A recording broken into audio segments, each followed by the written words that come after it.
Thanks for staying with us. So I'm still going to take a story in the Punch. CBN plans fresh battle against forex speculators as naira slides again.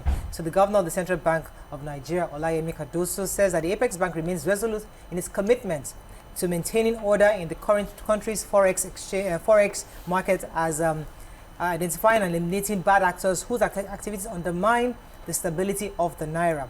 This came as findings show that the naira depreciated slightly by 0.8% from 152 naira to 1,532 per dollar, compared to the 1,531 to the dollar that happened on Monday. So this marks a marginal decline of 0.8%, 0.08%, indicating relative stability despite minor fluctuations. However, they're still going to continue to clamp down on those who are intentionally causing the decline in the naira's appreciation. So hopefully that can happen soon, because there's this relative stability between the parallel markets and what we have at the banks. Yeah. Okay. So I have the electricity story. They said electricity consumers paid a total sum of 509.84 billion in the fourth quarter of 2024, despite enduring 5 grid collapses within the same period. That's a huge amount of money.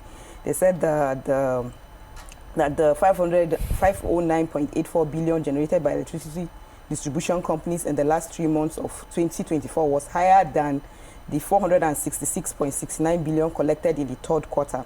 They said they had billed it to be 626.02 billion, but they were able to get 466.69 billion out of it. And they are now saying that it increased by 77.44%.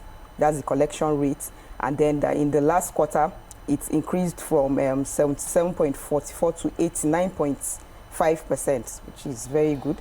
And they said that Eko and Ikeja discos recorded the highest collection efficiency in the fourth quarter of 2024 with 90% and 82.3% respectively. Nice. And they said just Disco recorded the lowest collection efficiency at 49.68%. But all the other discos are in between. That's Kano, Kaduna, and all of that, but their own is not as.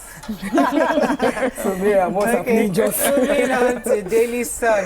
Reps seek conduct of Guba president. Oh, you have a story in Punch? Yes, I actually do. Canada-based Nigerian risks life jail for killing homeless man. So a 31-year-old Nigerian man, Adimabo Chukwuka, is facing possible life sentence after being charged with a first-degree murder of a 60-year-old homeless man. According to eyewitness, they said he attacked the man in Toronto unprovoked, Mario Ferreira in Canada, and he's with the police division in Toronto right now, and they said he might likely spend his life in jail. Wow. How old is he? He's 31. And he attacked a 60-year-old. 60-year-old. Maybe he's mentally Yes, diseased. because There's at got to be 31, something. And they said unprovoked. How does Something is wrong. anybody... Probably under the influence or something. Yeah. Daily Sun. Reps seek conduct of Guba presidential polls same day. Plan to recall Natasha suffers setback. Again, General Hydrocarbons floors First Bank in court. FG unveils 5 million jobs initiative for youths. Senate probes MDAs over imbalance in public service appointments.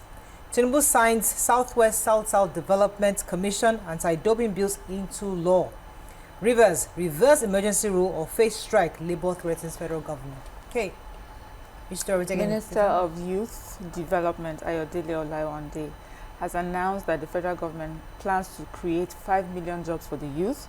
They said the initiative was designed to tackle youth unemployment and equip young Nigerians with the necessary skills for economic empowerment.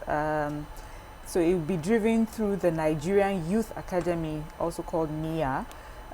It's a digital training platform. It's aimed at empowering over 7 million youths in 2 years. And so the minister also highlighted that the government, in collaboration with the Ministry of Labour and Employment, has set up the strategic program like Labour Employment and Entrepreneurship Program, LEAP, to facilitate job creation and skills development.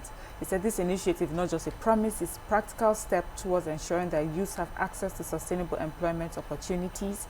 He urged young people to leverage the platform for training in entrepreneurship, digital technology, and vocational skills. They said this initiative aligns with government's strategy to boost productivity and economic growth. So yes, this is training, right? So it's training for entrepreneurship, for digital technology and vocational skills. And I feel that, you know, the youth, although here it doesn't really break down how you should get on, but I'm sure you just go to their platform. Probably they have enough information for people to take advantage of this initiative.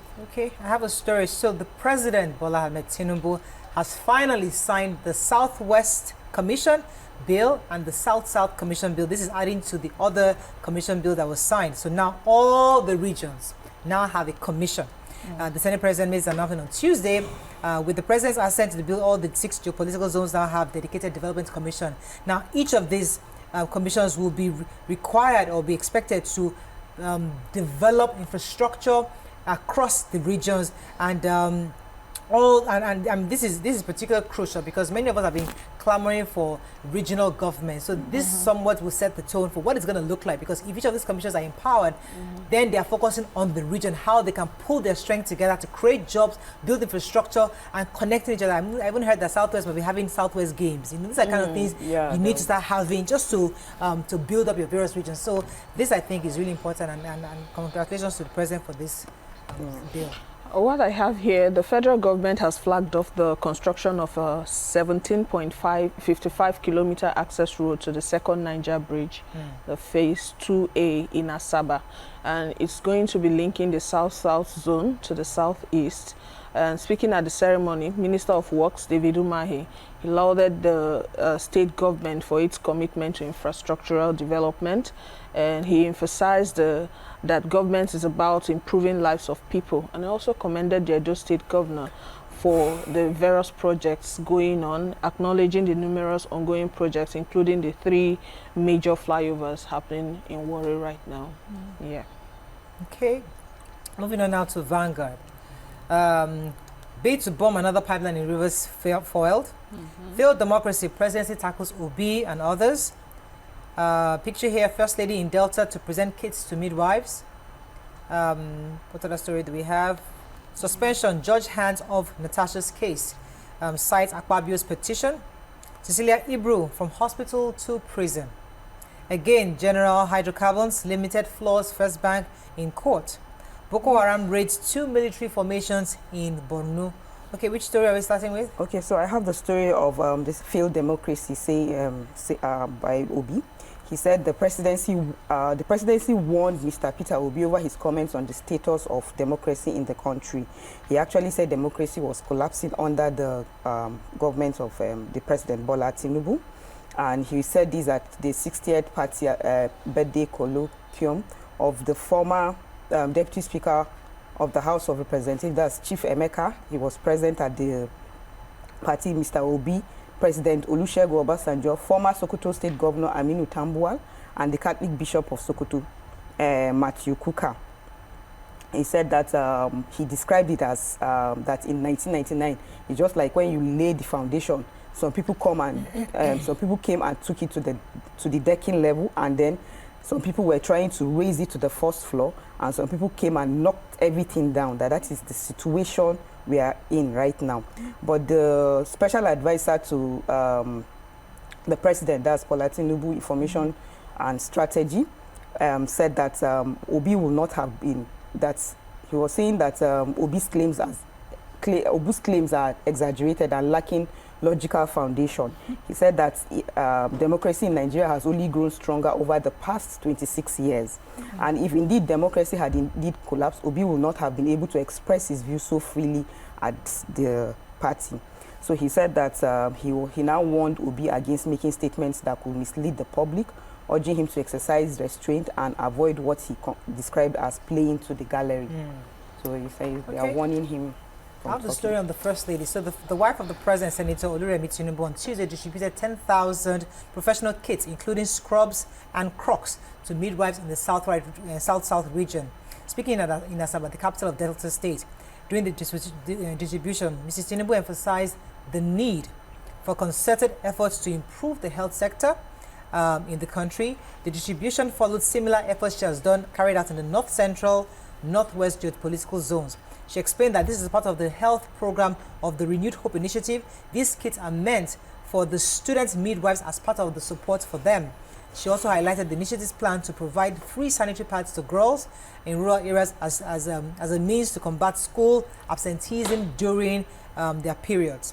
She continued to say that additionally there is an educational focus campaign called Flow with Confidence, which provides free sanitary pads to girls in rural areas. Flow with Confidence. I like that. I like that. Yeah, it sounds very good. What I have here is on health. They said for some people who cough and they think it's just normal, maybe you're reacting to dust or something, sometimes you might have to be more serious when you start coughing or you see someone coughing around you, because ignoring persistent cough can cost life. They gave us an instance of 32-year-old Ade who started coughing and thought it was normal cough, and then along the line he found out that it developed into tuberculosis. Oh, wow. And if he attended to that cough early enough, he would have taken tuberculosis preventive therapy, and it won't degenerate. So they're advising people, in case you think you're coughing and it's okay, once you drink water you'll be okay.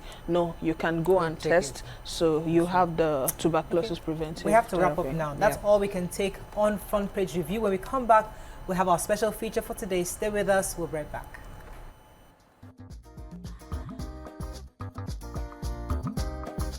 Stay tuned. Your View will be right back.